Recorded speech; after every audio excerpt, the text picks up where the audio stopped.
Pete Hegseth wants media outlets to sign on to these insanely new restrictive reporting terms for reporting from the Pentagon. And so far, almost every single media outlet has said, hell no. And also, have you considered going and effing yourself, Pete Hegseth? And I love that.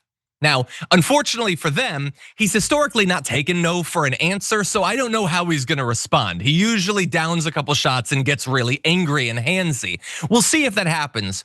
But for now, the media has actually stood up to the Trump regime's continuing war on free speech, and that's great because you don't see a lot of that these days. Now, there is one media outlet that agreed to it, and so we're gonna make fun of them in just a little bit. But first, if you haven't been following this new reporting guideline effectively bans reporters from asking for or obtaining any information that is not explicitly authorized. In other words, reporters are not allowed to use leaked information, which is one way to put it, but it's actually way more restrictive than that. So they can't have any information that's leaked to them, but they also have to check with everything. Any conversation they have in the Pentagon, they need to take their results and run it through the Pentagon. So it used to be that you would have information that was classified, that you don't want the media just willy-nilly reporting on. And then other than that, well, it's unclassified. By its very nature, it is not considered to be super sensitive. They have flipped that entirely on its head. Now, there's not restrictive national security sensitive material and everything else. There's the official propaganda that we will give you on a case-by-case basis.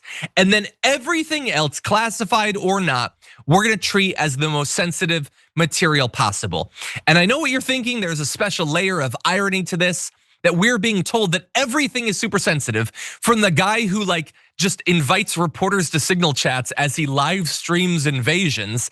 And then also you have Donald Trump in the White House who literally stole boxes full of classified documents and was just handing them out as party favors or whatever. But as of right now, if this was to go forward, and if you were to sign on to it, then journalists could be branded security risks for just reporting standard facts from the Pentagon that haven't been pre-approved in a North Korean sort of fashion. And so we were sort of wondering, is the Pentagon gonna go through with this? And if they do, what are media outlets going to do? And thankfully, so far, the Washington Post has joined the New York Times, CNN, The Atlantic, which is where the reporter was invited to the signal chat actually. The Guardian, Reuters, the AP, NPR, HuffPost, and also trade publications breaking defense and saying that they are not gonna sign on to that agreement. We'll give you some of their quotes in a sec. But first, you're probably dying to know, well, who was it that actually decided to sign on? Was it Fox News? So far, I haven't heard anything from them. We'll see, they just might.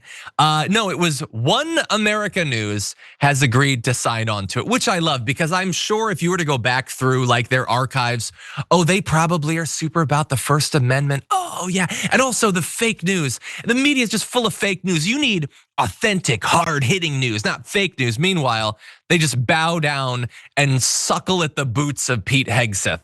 And what I love is that the guy they sent out to defend this move is Matt Gaetz, who said, frankly, I'm shocked these weren't already the rules. It's the Pentagon.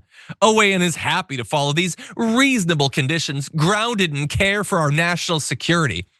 So it's not enough that you're kissing the fascist boots, but you're also you're talking it up. You're letting them see your eyes as you suckle at the boots or whatever, Matt Gaetz. That is utterly pathetic.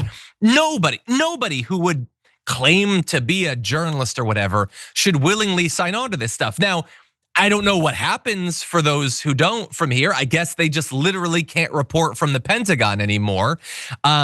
But the idea would be that if you all come together and you stand up to the Pentagon, then you make them back down. You show, when you're being bullied by someone as pathetic as Pete Hegseth, you need to punch them back in the face. That's how you get them to back down. But unfortunately, One America News has decided to stand with censorship.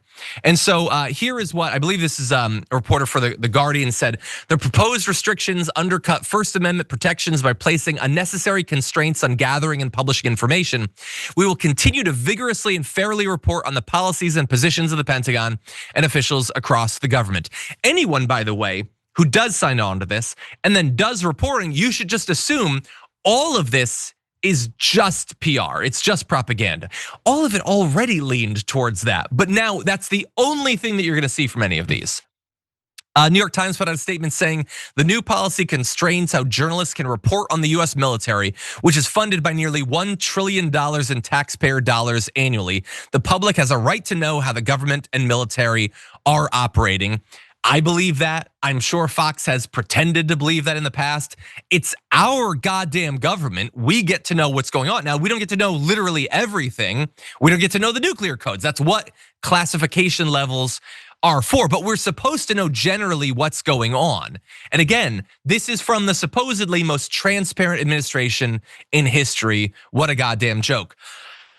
By the way, even Newsmax has said that they need to go kick rocks on this, saying Newsmax has no plans to sign the letter. We are working in conjunction with other media outlets to resolve the situation, hinting there at some sort of like pressure to get the Pentagon to back down. And man, when even Newsmax says no, OAN looks like a bunch of goobers. So anyway, to all this, Pete Hegseth, he's trying to do some, he expected them to all bow down. And honestly, in his defense, why wouldn't he after all of this? So he says Pentagon access is a privilege, not a right. So here is Department of War. That's what he likes to call himself. It's his preferred bureaucratic pronouns. Press credentialing for dummies. Press no longer rooms free. Press must wear visible badge. Credentialed press no longer permitted to solicit criminal acts. I don't even know what that's a reference to. Is he hinting at the Homan thing? I don't even know. And so what I think is funny about this is, as with everything else, this is them pretending to be strong as they clamp down on things, implying, well, clearly America will crumble if we don't do this. You don't get to just walk around. I mean, I know, under Joe Biden, reporters had these sorts of rights and America was still standing 4 years later. I mean, I know that we got through 8 years of Barack Obama with the media being able to report on non-classified information. We had both our rights and security. Now, apparently, you have to choose. Pete Hegseth does not have faith, confidence in himself that he can actually keep the Department of Defense going if reporters are able to ask questions. Evidently, if they were able to just do the reporting that has been commonplace across literally hundreds of years of American history, I guess they'll find some really damning stuff under this particular Department of Defense. And by the way, I don't know if they're gonna, I don't know if, honestly, they don't care if any reporting comes out. So maybe pressure won't be enough to get them to blink. But I am glad that at least for now, they're making a mockery of this claim that it's a transparent administration. If you enjoyed that, make sure that you never miss another video by subscribing. And if you want a little more, consider hitting the join button and becoming an actual member. But you're probably wondering, why the hell would I do that, John?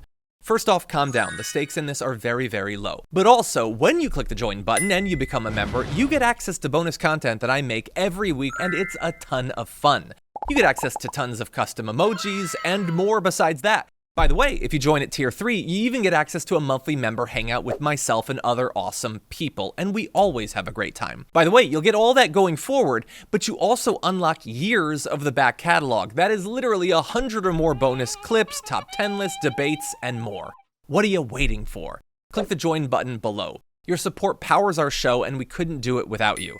Or at the very least, I wouldn't really want to try. Viewers like you keep me here. So thank you in advance for joining.